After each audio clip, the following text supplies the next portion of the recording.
Nah, teknologi perumahan itu sampai sekarang nggak bisa implement. Untuk jadi entrepreneur tuh background-nya boleh apa aja, tidak ada batasan. Jadi entrepreneur itu biasanya salah satu ya, itu yang harus dibangun tuh network. Properti itu ya memang bisa cepat kaya, bisa cepat miskin kan gitu ya. Gitu.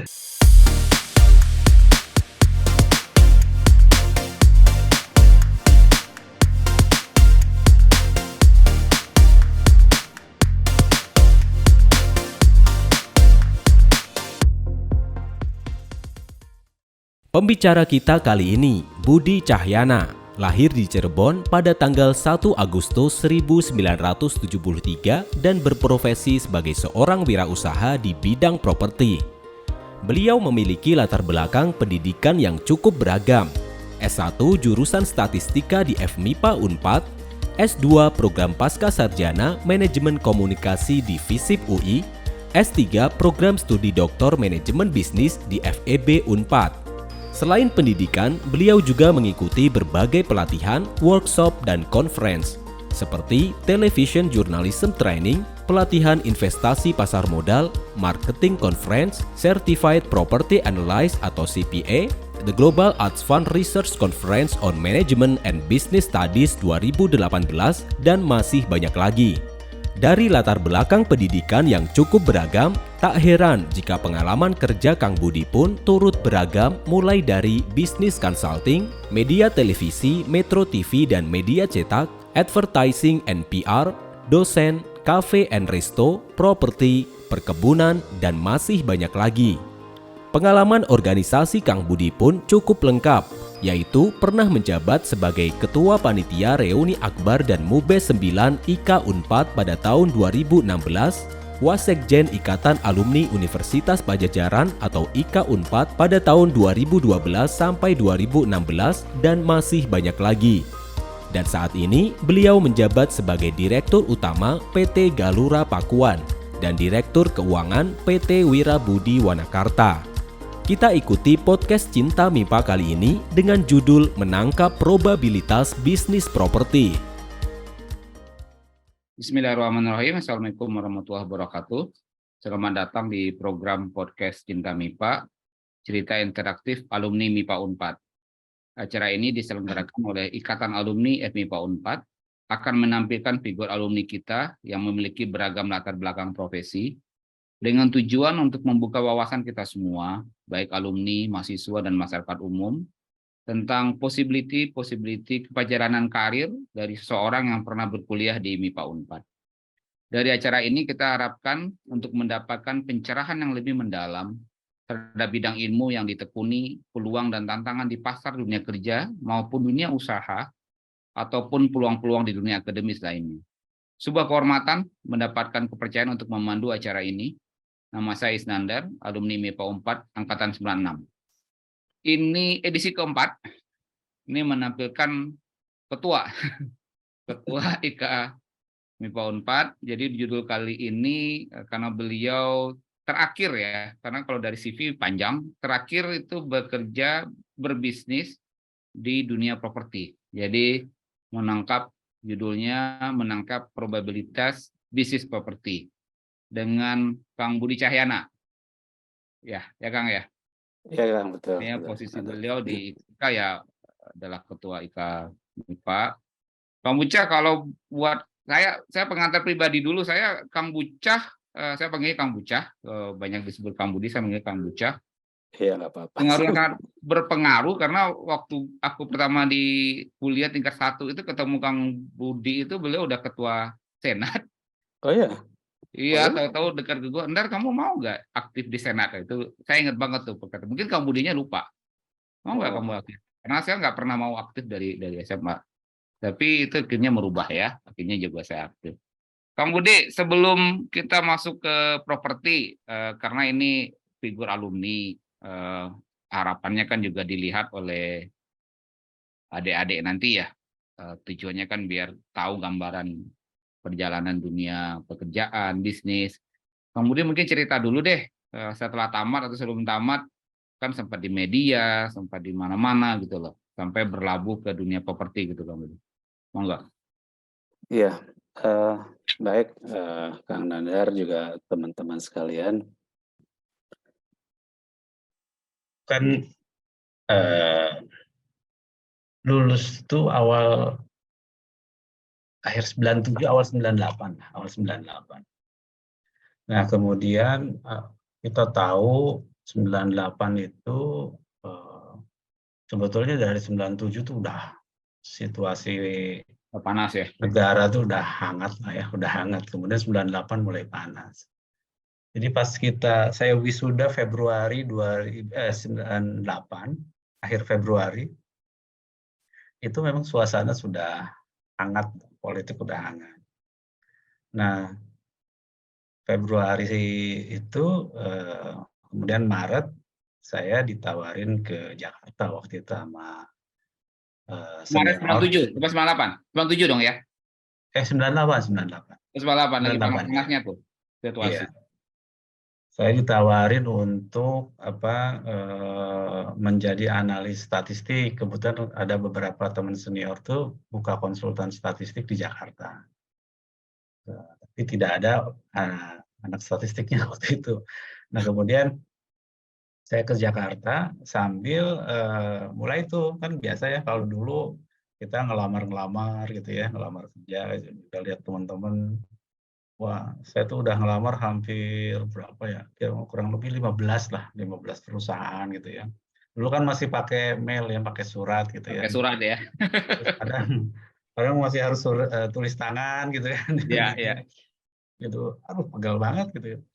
Saya pikir saya dengan 15 lamaran tuh udah banyak gitu ya.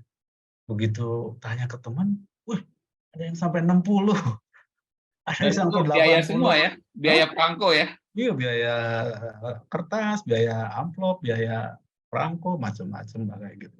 Banyak banget sih. Nah, tapi, nggak lama Mei itu kan kejadian ya. Ya. Mei, 98 itu kejadian pecah, kerusuhan di Jakarta. Saya udah di Jakarta waktu itu, jadi, eee, ya di situ memang berat sekali karena teman-teman yang sudah kerja, senior-senior, kita yang udah kerja itu banyak yang kena PHK. Terutama yang pertama kali di PHK itu orang yang kerja di perbankan, Bank. di bank. Wah, Bank aplikasi semua. di bank tuh pertama tuh banyak yang di PHK lah gitu. Jadi waktu itu angkatan kami, agak agak berat memang menghadapi situasi itu. Nah, cuma kebantunya waktu itu banyak pengangkatan peluang untuk jadi PNS dan dosen Oh malah. ya? Heeh. Kalau 98 tuh banyak peluang jadi dosen. Iya, jadi, PNS dan jadi dosen tapi di luar Jawa. Oh, Jadi beberapa teman saya itu ada yang di Universitas Tadulako ya, iya, iya, iya, iya, iya. di Sulawesi Tenggara ya, universitas apa tuh, di Kendari ya kalau nggak salah. Kendari, Kendari. Ada yang di Palu, ada yang ke Palembang, Mas Muji tuh termasuk pengurus juga tapi dia di Palembang gitu ya. Banyak yang ke sana. Sebagian malah ke Pemda, jadi di angkatan saya juga banyak peluang ke Pemda, baik provinsi maupun kabupaten kota, karena memang swasta waktu itu memang lagi berat-beratnya lah. Lagi paling beratnya. Nah, tapi kemudian saya dapat tawaran untuk jadi analis customer satisfaction analyst di PT Astra Grafia. Di PT Astra Grafia. Mulailah di situ saya mulai mengenal dunia kerja meskipun hanya di kontrak ya karena waktu itu ya situasi lagi kurang bagus Lagi panas ya. lagi ini. Nah baru tahun berapa tuh tahun 99 saya diterima di konsultan di Infordev Aditama waktu itu.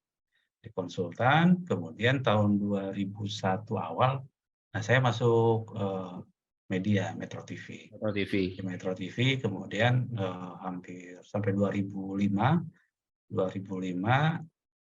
terakhir sebagai kepala riset ya, koordinator researcher.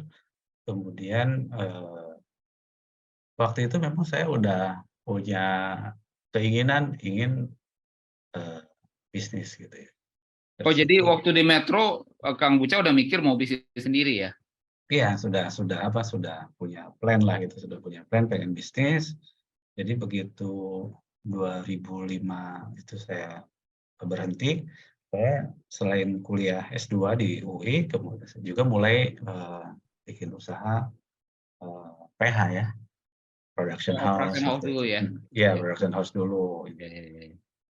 Dari situ, mulailah perjalanan usaha jatuh bangun, di bisnis PH gitu ya. Nah, cuma bisnis PH ini memang pada teknologi mulai dari kita zaman kamera masih, pakai, Betacam ya, Ya, bagaimana? kemudian DV, kemudian Iya, mini iya, iya. DV, kemudian berubah ke digital, kemudian ke HD, kemudian Super HD dan seterusnya. Sehingga kan Nama-nama terus gitu. ya? Nah itu ya, teknologinya memang berkembang terus. Ya, Iya, iya. kita nggak bisa ngikutin. Nah, memang kebetulan nggak sengaja juga itu tahun 2009 ada, temennya temen saya gitu ya, nggak langsung tuh nawarin lahan di Bogor. Lahan Oh, di Bogor. Terus dia jualnya agak miring lah ya waktu itu karena mau bagi-bagi, apa namanya, ya biasalah, warisan orang tua gitu.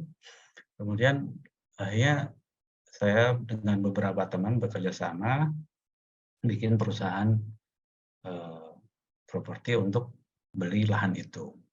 Mulailah hmm. dari situ sebetulnya, apa namanya, bisnis properti. Kang Buca, sebentar di situ. Kenapa milihnya ke properti jadinya? Maksud saya pasti nggak ujuk-ujuk dong. Ada lahan ya, kalau kalau saya disuruh lahan pun nggak ngerti gua properti, hitung-hitungannya gimana. Ya selama saya pegang PH itu juga memang ngelola beberapa bisnis lain. Oh Nah, gitu. iya, jadi saya pernah ngelola kafe juga di Sudirman ya, Ya, di ya, ya. City Walk itu, kemudian Wow. sama beberapa senior. Kemudian pernah coba juga bisnis pertambangan emas di Ya, Palu, ya, terus gue ingat tuh. Palu Keren. gitu. Jadi sampai kita ke Palu, 2 minggu sekali gitu, terbang terus bolak-balik sampai 2 tahun bonyok udah mulai. Tapi apa ya, serulah di lapangan tuh. Nah bisnis, mencoba mau bikin sekolah gitu ya, tapi ya, tiba-tiba kok, nyangkut di properti. Nah di properti memang awalnya, kesulitan karena kita kan nggak punya ilmunya waktu itu ya. Awalnya tuh nggak ngerti ya, nggak ngerti harus gimana. Kalau ngebangun rumah sih kita tahu ya, Iya, cuma ya gitulah. Tapi kalau ngebangun perumahan kan beda, beda lagi eee, hitung-hitungannya. beda hitungannya, beda pemahamannya, beda kita harus paham landscape segala macam. Iya, iya. Dan ternyata, ilmunya tuh sangat banyak di, properti itu. Iya. Mulai dari, aspek legal, hukum ya, Legalnya harus kuat. legalitas lahan, Iya, iya, soal perizinan, iya, kita berinteraksi dengan notaris, iya, iya. eee, bagaimana, Tata ruang. itu nah ilmu yang kedua. Ilmu yang kedua tuh tentang, tata ruang. Tata Kita ruang. harus paham lahan ini lahan hijau, lahan untuk pemukiman, lahan untuk industri, lahan untuk pertanian, Iya, atau iya. lahan apa, ada lahan khusus gitu.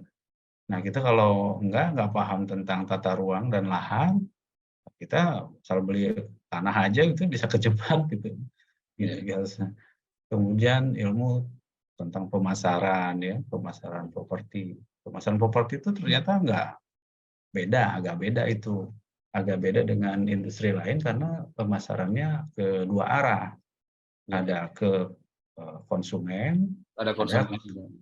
ada yang arah kedua adalah ke bank. Ke bank, Iya, karena mayoritas orang beli, rumah atau terus ke properti bank. biasanya, eee, tidak tidak tunai kan, tidak Ya, tunai. ya. Nah itu juga ilmu tersendiri tuh, harus paham tentang dunia perbankan, tentang Finance ya. LTV,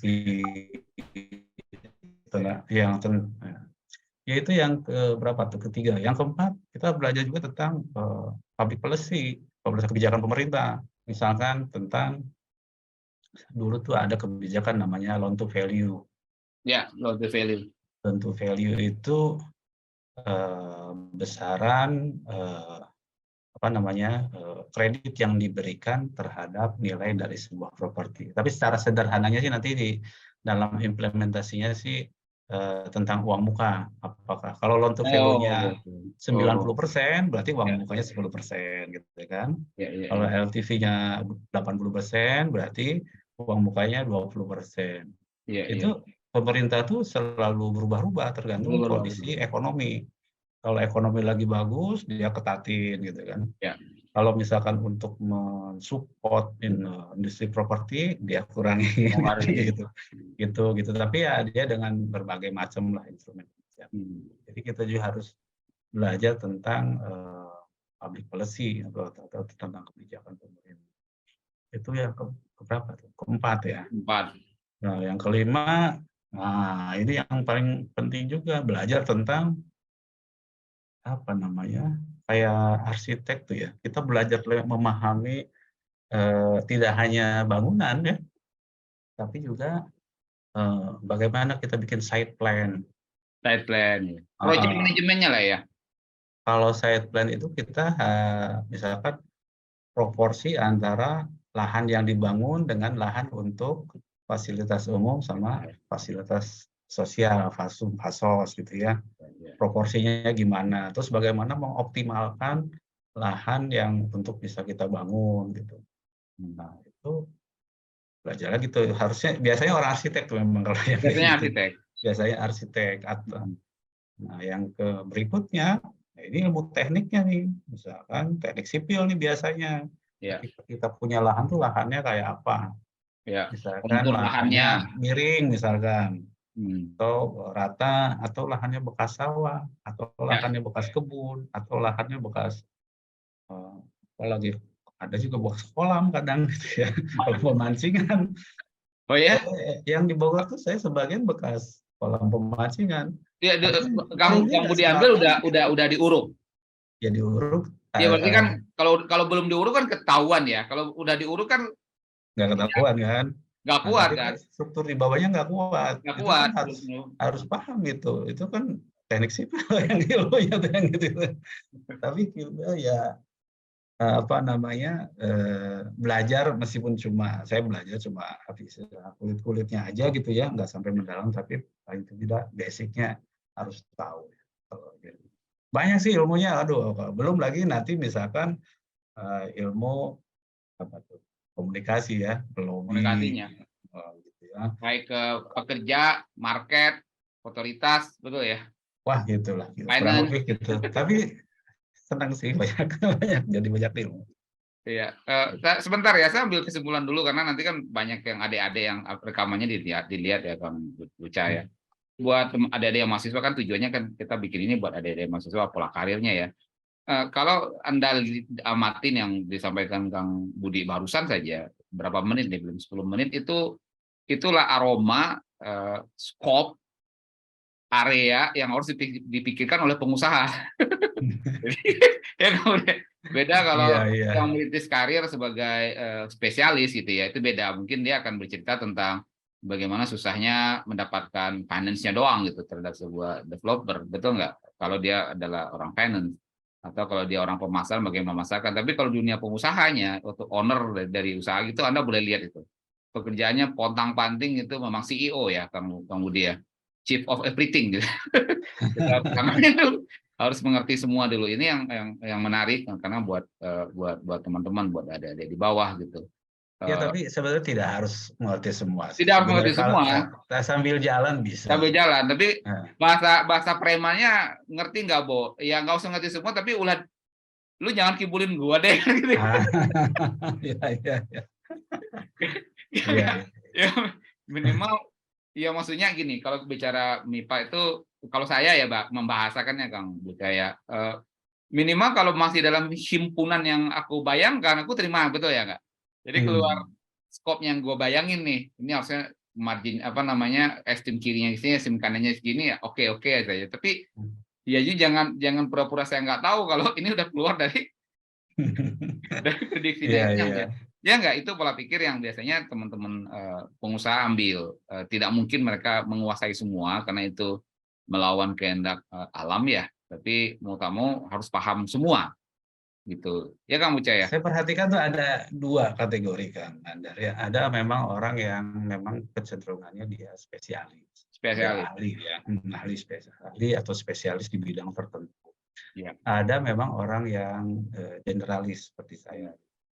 Saya tuh nggak bisa tuh misalkan ahli kayak orang tertentu, misalkan ahli di bidang apa namanya, perpajakan sampai dalam gitu ya. Alam. Ya.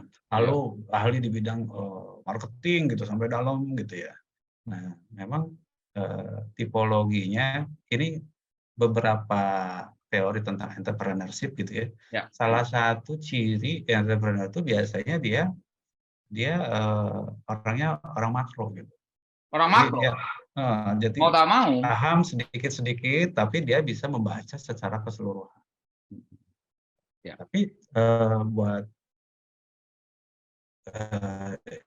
itu sama saja. Kalau buat saya sih sama aja. Memang yang spesialis juga memang bagus, diperlukan ya. Ada. Tapi yang makro juga diperlukan karena kalau nggak ada orang yang seperti itu nggak bisa memanage beberapa bidang sekaligus. Bahasanya nggak nyambung mereka kalau nggak ada orang makronya. Antar lininya ya. Antar lininya jadi nggak bidang. nyambung karena ya selalu kadang-kadang menjadi prasangka kalau padahal sebenarnya bahasanya nggak nyambung. Itu perlunya leadership di situ ya Kang Uca ya. Ya salah satunya itu, salah satunya. Di situ dulu Kang Uca. Kita maju dikit ya buat prospek ke depan ya.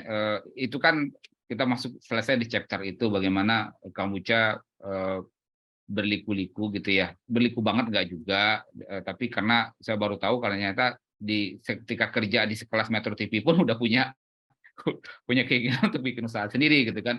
Dulu juga waktu aku dengar Kang Uca tidak di Metro tuh saya bertanya-tanya, keluar dari Metro muka mana kan gitu ya. Pegawai ya. Kan jadi ternyata udah punya visi ke situ, which is sangat inspiring ya. Kang Uca, kita bicara agak dikit tentang si propertinya. Menurut Kang Uca, arah market properti Indonesia kemana gitu? Karena backlog-nya berapa, kemudian peluang bisnisnya, kita bicara peluang bisnisnya karena sama-sama pengusaha, peluang bisnisnya kemana? Oke. Kalau bicara tentang backlog atau kebutuhan penduduk terhadap perumahan, Indonesia itu kan penduduknya besar. 270 juta dan tumbuh cukup tinggi, pertumbuhannya juga cukup tinggi. Artinya ya kalau kita dengar tahun 78 ya, yang tahun berapa itu Pak Haji Roma Irama yang 125 juta penduduk Indonesia itu. belum sekarang lahir. Kan udah 2 kali lipat ya. Udah 2 kali lipat. Artinya cepat sekali pertumbuhan. Nah, jadi kalau dilihat dari data, itu memang kita hampir tiap tahun itu sekitar 10 sampai 12 juta backlog-nya, kebutuhan. Artinya ada keluarga yang belum punya rumah gitu. Karena kita kategorisasi di Indonesia itu berdasarkan jumlah keluarga. Jadi perhitungannya jumlah keluarga ya? Ya, hitungannya itu keluarga. Jadi kan tiap tahun ada keluarga baru kan, ada yang menikah, ada yang apa, yang baik yang menikah baru misalkan sih, ataupun yang menikah, pokoknya keluarga baru lah ya kategorinya. Itu sekitar 10 sampai 12 juta rata-rata ya. Angkanya bisa bervariasi. Itu butuh rumah dan itu tiap tahun nggak bisa terpenuhi. Tiap tahun tuh nggak bisa terpenuhi. Apalagi saat ini sekarang pemerintah tuh punya berbagai kebijakan yang prioritas. Misalkan kebijakan tentang ketahanan pangan. Ketahanan pangan lagi in banget sekarang. Nah itu, ketahanan pangan sekarang tuh sehingga dulu lahan-lahan misalkan sawah darat gitu ya. Sawah darat tuh sawah yang hanya ditanam ketika musim hujan. Jadi kalau ketika nggak hujan nggak bisa ditanam karena nggak ada saluran irigasi. Itu dulu mudah untuk konversi menjadi pemukiman. Nah sekarang tuh nggak bisa. Sekarang tuh harus karena isu ketahanan pangan lebih mendesak ya. Iya. Jadi isu ketahanan pangan yang lebih kuat gitu. Sehingga pemerintah ngambil policy ada namanya tuh pokoknya konversi itu menjadi lebih sulit konversi lahan itu. Akibatnya apa? Akibatnya pemukiman tuh yang tadinya dekat ke kota gitu ya, Tambah dekat jauh. ke makin jauh atau juga jadi lebih susah. Akibat yang kedua, harga lahan menjadi Naik. naik gitu ya. Makanya kemarin tahun lalu kalau nggak salah Bu Sri Mulyani bilang bahwa generasi milenial akan semakin sulit untuk dapat Mungkin sudah rumah itu mendapatkan rumah. Iya. karena harga rumahnya itu jauh di atas inflasi naiknya tuh. Iya, iya. Naik terus gitu ya. Nah, tapi sementara pendapatan gitu ya, pendapatan terutama yang generasi milenial itu meskipun tentu ada bagian porsi yang pendapatannya bagus, tapi Kita bicara rata-rata lah. rata-rata itu sulit untuk dapat rumah. Nah, itu memang kondisi, tapi kebutuhan selalu tinggi. Nah, kita selalu pengusaha memang harus pandai-pandai mengincar pasar ya, mengincar marketnya. Mau di mana nih, gitu kan? Mau di level paling banyak itu rumah tuh yang di rumah untuk menengah ke bawah ya, terutama rumah subsidi. Yang Rumah paling banyak. yang paling banyak. Apa demand-nya? Demand-nya. Oh, oke. Demand-nya. Itu tiap tahun tuh dan paling banyak kebetulan juga disubsidi oleh pemerintah, subsidinya berupa uang muka dan subsidi bunga bank sehingga cicilannya tuh jadi rendah, sehingga pasarnya lebih cepat. Kalau Kang kita Puja mau sedengar. Yang disubsidi pemerintah ini mekanismenya, kalau bunga kan pemotongan bunga kan. Berarti ya, kan pemerintah membayarnya ke banknya kan. iya betul. Membayar atau nggak bayar sebenarnya, cuma peraturan aja. Membayar. Jadi Oh, pemerintah pemerintah membayar. nyimpan uang di situ. Oh, iya, iya, iya, iya. Nyimpan uang. Terus subsidi satu lagi apa tadi, Kang? Uang muka. Kalau uang muka juga pemerintah yang membayar. Membayar. Oh. Nah, Jadi jadi yang diuntungkan itu konsumen sebetulnya. yang untungan konsumen, kalau sebagai Bukan developer. tinggal kantong kiri kantong kanan siapa yang bayar?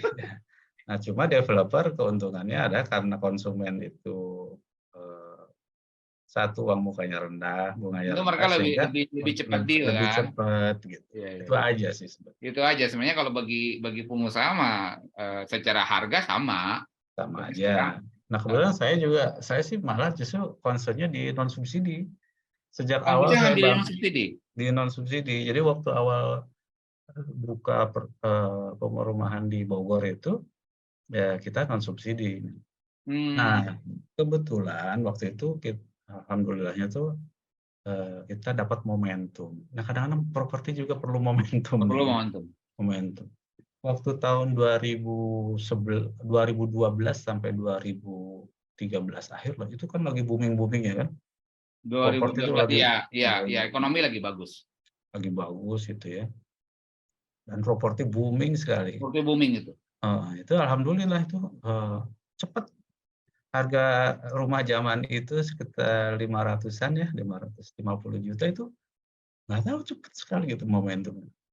Nah, Iya, tapi iya. habis itu kan pecah tuh bubble-nya. Iya. Bubble-nya sempat pecah. Nah, habis itu pemerintah keluarkan kebijakan LTV yang berat waktu Lebih itu. berat lagi. Sehingga udah properti drop waktu itu. Drop terus 2015, 2016 dapat momentum sebetulnya Pilpres 2019 kemarin tuh. Maaf, apa hubungannya Pilpres dengan properti? Naikin penjualannya? Kadang-kadang orang tuh suka menunggu ya, investor tuh. Iya. Nah, Investornya, iya. Jadi pembeli properti itu kan kategorinya ada dua. Ada yang untuk invest, ada yang untuk memang jadi dihuni. ketika dilihat politik stabil baru uangnya di spending ya. Jadi uangnya bukan lama. Jadi sebenarnya sisa dari booming 2013 itulah mereka nyimpan uang kan gitu ya. Iya, bisa jadi. Kemudian ketika 2019 damai intinya begitu ya. Kemudian baru spending, intinya begitu kalau disambungin ya. Ya sederhananya seperti itu. Sederhananya begitulah. Karena memang faktanya ada orang yang beli rumah untuk invest, ada orang beli rumah memang untuk dihuni kan gitu ya. Dan rata mungkin persentase lumayan tinggi juga ya, bisa 50-50 ya. Yang invest juga lumayan ternyata. Iya, bisa 50% dari kalau saya juga. Saya angkanya nggak tahu persis tapi lumayan. Lumayan itu. Juga, iya. Jadi Satu buat di situ ya kita ambil beberapa kesimpulan. Ada ya, karena aku kan di dunia usaha juga Kang Buja. Aku lihat tuh ada beberapa data Pareto kalau bahasa bahasa bahasa statistiknya itu yang tidak pernah dicoba untuk diulik-ulik ya. Misalnya kalau kayak tadi berapa persen sih yang orang yang beli untuk use, mana yang untuk investment itu ya, which is itu kebijakannya sangat berbeda arahnya. Bahkan di ekspor pun begitu. Aku tanya yang under name itu berapa, bisa 60%. Jadi jadi aku bilang, how can you drive a policy based on the data only 30%, saya bilang. Ya kan dulu di Indonesia Faisal Basri bilang bahwa ekonomi hidden ekonominya tuh Hidden cukup economy, tinggi, iya kan? hidden economy. Jadi maksudku data-data itu disusun dari maaf ya, the real player dari 100% data cuma 30%. 70% gitu ya. hidden economy. Iya. Oke, itu chapter itu dulu. Apa nanti kita melebar kemana-mana. Bang Buca kembali. Ini kan MIPA. Aku dari pagi itu udah mikir. Aku mau nanya ke Kang Buca soal ini. How about the technology dalam MIPA lah, dalam perumahan. Aku lihat kok nggak terlalu implemented. Terakhir yang aku tahu ya, yang waktu gue bikin rumah pertama tuh penggantian kayu ke baja ringan, itu kan lumayan efektif ya, menjamur, ya nggak? Iya. Hebel itu kayaknya muncul sebentar, aku nggak tahu masih jalan apa enggak, kan gitu ya. Yang tujuannya itu reduce cost ya. Iya. Ada yang bikin rumah instan tuh, yang sebenarnya secara teknologi tinggal si bajanya dipotong-potong di pabrik, kan tujuannya kan meredus waktu produksi, baru efeknya. Tapi aku nggak lihat efek itu, penemuan teknologi di sana mempercepat proses produksi, implemented di properti, terutama di landed property ya, betul nggak? Ya, ini ada beberapa, kita bedah satu-satu ya. Tadi Ya. soal material itu memang ada yang berhasil, ada yang Nggak belum masuk apa. Ya. Misalkan kayak tadi soal baja ringan. Itu Ya. kan sebagai pengganti kayu. Memang pertama kita kayunya menjadi lebih sulit ya, karena yang di Kalimantan sudah makin berkurang. Kalau dulu kan kita membangun pakai kayu semua tuh atap itu kan, rumah-rumah itu. Sekarang semuanya udah diganti dengan baja ringan, karena lebih praktis dan lebih kuat, tahan rayap dan sebagainya. Nah, tapi kayak Hebel itu ada biasanya Hebel tuh di pemukiman terrace building ya. Terrace building, karena ringan ya. Karena ringan gitu ya. Misalkan kalau orang bangun apartemen atau apa, itu pasti Hebel gitu ya. Nah, tapi kalau Hebel di perumahan, di beberapa kasus ada yang di beberapa daerah tuh nggak terima gitu. Kenapa? Kayak misalkan di daerah Cirebon ya, itu Hebel tuh masih dianggap panas gitu ya. Sehingga panas gitu ya. Oh, panas. Jadi dia lebih memilih bata merah misalnya. Ya, bata ya apa namanya? Adem katanya kalau bata merah gitu ya. Iya. Ya meskipun sekarang kan udah hampir semua kota sekarang karena suhunya secara global kan naik semua ya. Globalnya naik. Jadi sekarang di Bandung aja saya pakai AC gitu kan. Di Bandung yang katanya dulu dingin gitu, Bandung sekarang kan ke AC gitu ya. Iya. Karena memang secara global suhunya naik. Nah, yang kedua tadi soal teknologi material, ada teknologi perumahan. Nah, teknologi perumahan itu sampai sekarang nggak bisa implement. Why? Itu kan kita MIPA-nya nih. MIPA-nya di mana? Sebetulnya dari sisi hitung-hitungan, MIPA-nya tuh belum masuk nih kalau itu dari sisi ekonominya, scale ekonominya. Scale ekonominya dari teknologi itu. Iya, jadi kayak misalkan tadi tuh rumah yang tinggal yang 3D printing. Kalau 3D printing rumah instan gitu ya. Rumah instan tuh kalau bangunnya sekaligus misalkan 500 unit atau 1000 unit itu batu butit. Ya. Kalau misalkan bangunnya cuma satu, kita kan bikin blok, sedikit lah, bukan satu. Kita kan bikin untuk cetakannya aja udah. Oh iya. mahal. Jadi memang cost di depannya terlalu besar. Oh, besar. Mau Kang Buca sebentar aku potong. Maksud Kang Buca itu yang 500 itu biar audien kita jelas ya. Itu misalnya pun kita punya perumahan 500, kan nggak dibangun sekaligus kan gitu ya. Sementara cost-nya itu baru bakal dinikmatin kalau bangunnya sekaligus segera kan. Betul Nah, ya? iya Oh, gitu. oke. Jadi kalau dibangunnya bertahap-tahap berarti transportasi sekian kali juga akhirnya nggak teknologi itu nggak implemented ya. Ya kan akhirnya dihitung lagi, masuk nggak Dihitungnya. kan cost-nya gitu ya, dengan biaya mesin-mesinnya, Betul, mesin peralatannya, pasti untuk naruh pasti butuh alat-alatnya crane gitu segala kan. macam gitu ya. Mhm. Oh iya iya. Jadi kalau memang sebenarnya semua dibangun sih bertahap semua juga ya. Tapi kan Semua dibangun artinya bertahap. mau dibangun berapa nih totalnya kan gitu. Kan ada skala ekonominya harus dihitung kan. Kalau skala ekonominya nggak masuk ya itu. Paham. Jadi itu yang paling berarti itu. Kedua, fleksibilitas. Nggak Kan fleksibel. kalau udah dicetak kayak gitu kan nggak fleksibel. Nggak bisa. Nah, sementara orang Indonesia tuh paling seneng apa ya? Beda sendiri. Bermodifikasi sendiri. Kalau udah bangun dengan instan gitu dia mindahin pintu sebelah kiri ke kanannya nggak bisa. Iya, kan gitu. Nah, fleksibilitas itu Indonesia tuh sangat penting gitu ya. Bahkan coba deh di rumahnya teman-teman deh lihat ya. Tetangga aja itu pengen beda gitu. Manusiawi lah. Manusia. Dan di kita tuh memang fleksibilitas itu penting sekali sehingga teknologi pracetak atau apa namanya tuh disebutnya tuh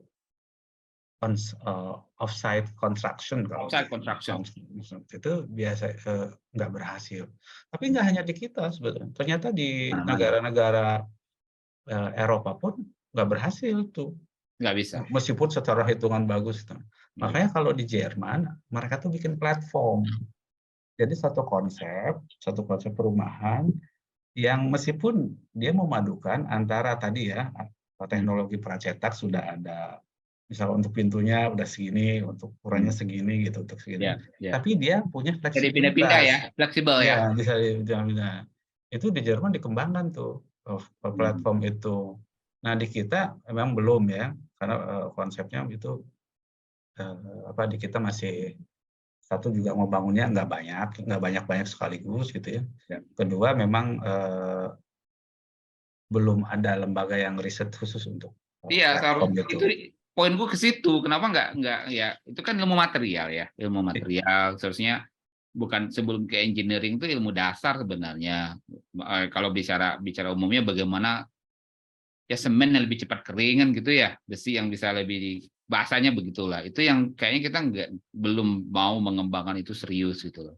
Betul ya Kang Buca ya. Jadi itu dari sisi material, tapi platform ini lebih kepada gimana cara membangun rumah yang efisien, cepat, tapi sesuai kebutuhan. Sesuai kebutuhan. Tidak seragam kalau semua. Kelemahannya tadi teknologi yang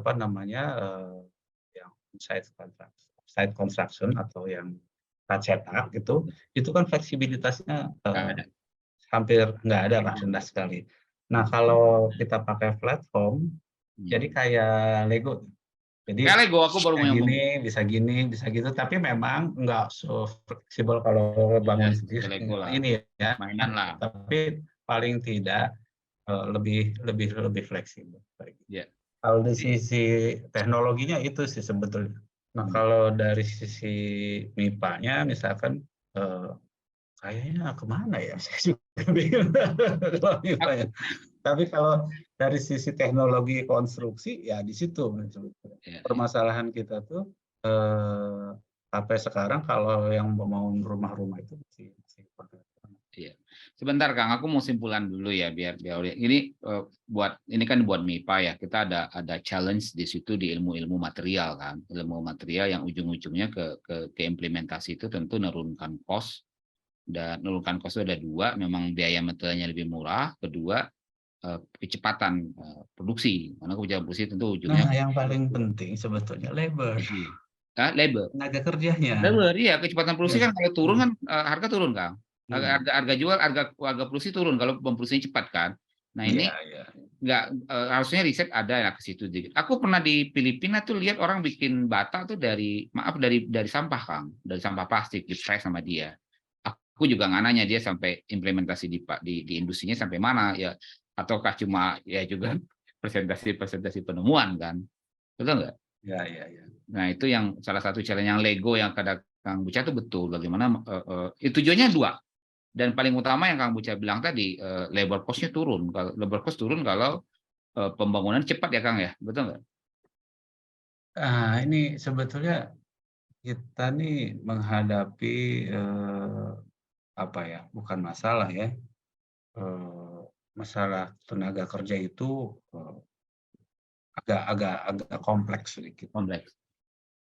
Satu tentang keahlian. Ya. Keahlian. Kalau di luar kan semua certified ya. Certified. Artinya kalau misalkan dia ahli IPA, ahli ME, mechanical atau elektrik itu memang certified. Ahli nyusun dinding bata gitu kan itu certified. Gitu ya. Di kita itu kan sistemnya tuh kan biasanya pamannya jadi tukang, Nah, dia adanya tukang juga. ponakannya atau saudaranya ya jadi connect dulu ya. gitu. Jadi kadang-kadang setiap orang tuh beda-beda gitu ya. Jadi sangat tergantung ke orangnya gitu ya. Kita tuh agak kesulitan tuh untuk menemukan misalkan yang standar gitu ya bahwa si A ini bagus. Kedua memang soal attitude.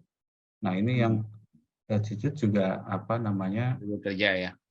Ini terutama yang pekerja-pekerja di lapangan itu harusnya sih dulu tuh pernah ada pelatihan khusus ya untuk meningkatkan selain kapasitas juga tentang attitude di lapangan. Ya kita sih bukan menjelekkan orang sendiri ya. Tukang tuh yang namanya ada aja yang hilang apa kayak gitu kan.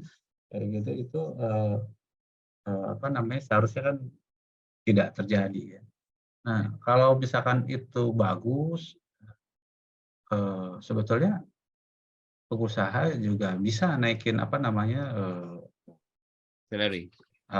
salary-nya atau cost-nya gitu ya. Tapi kadang-kadang itu kan harus dihitung juga. Masuk perhitungan. Masuk perhitungan. Kita kan udah ngitung asumsi sekian persen gitu kan, meskipun kita udah itu kita harus dihitung. Gitu. Artinya, udah kalau segini masuk, kalau gini masuk kan kayak gitu. Ya. Emang ya sebagai pengusaha ya risikonya di situ yang harus dihitung semua. Ngitung sesuatu yang orang nggak tahu kita harus hitung gitu ya. Iya. Ya kalau enggak nanti kalau misalkan boncos ya kan kita nggak berkelanjutan. Kalau nggak berkelanjutan yang rugi kan semua. Bukan kalau pengusaha sih tinggal jual aset selesai. Tapi kan kalau karyawan gimana? Iya itu dia. Kan kita harus pikirin ya. Ya, hal itu yang perlu disampaikan ya. Iya, yang gitu-gitu kan mereka nggak pernah memikirkan kan gitu ya. Ya tapi ya agak surprise juga kalau mereka mikirkan level edukasi memang kita terima kenyataan mereka belum pada level untuk pikirin itu kan. Ya tapi pelan-pelan lah. Pelan-pelan. Jadi ya justru saya rasa ini ya buat teman-teman di kampus ya MIPA ya. There are opportunity to help ya untuk membantu banyak itu di ilmu material ya Kang ya sebenarnya. Properti itu menyerap tenaga kerja banyak. Banyak banget. Banyak banget ya. Dan dampaknya tuh 153 industri. 153. Name beberapa Kang biar aware orang-orang yang tidak di sini. Kalau kata Ciputra itu yang ketarik itu hampir 150-an industri lah gitu ya. Mulai industri baja, industri kaca, industri pasti. Yang kayu, industri apalagi sekarang udah ada jaringan, banyak materialnya kan, kunci segala macam, peralatan-peralatannya tuh banyak sekali. Sehingga dulu orang tuh kalau sebuah negara akan diukur maju atau enggaknya tuh biasanya dari situ. Aku Propertinya diajarin, tumbuh nggak gitu kan? Kalau aku propertinya tumbuh diajarin, itu maju gitu kan? ya aku Karena naik diajarin sekian ratus mantau industri itu. mantau ekonomi itu dari grafik penjualan semen, Kak. Ya itu Bukan kan satu aspek kan, industri aspek pernah. semen kan gitu. Iya, karena kelas semen naik kan properti naik. Properti naik berarti kan ada industri ikutannya yang Kang sebutnya di 150 berarti naik nih. Berarti negara lagi bagus. Kita diajarin di dunia apa masuk lihat negara, aku lihatnya industri semen. Nggak mungkin Iya, kita iya. lihat salah satu indikator lapangan ya, how it good Iya, it iya. is. Nah, itu yang selama ini belum didalamin nih. Jadi entrepreneur itu biasanya salah satu ya, itu yang harus dibangun tuh network. Properti itu ya memang bisa cepat kaya, bisa cepat miskin kan gitu ya. Gitu.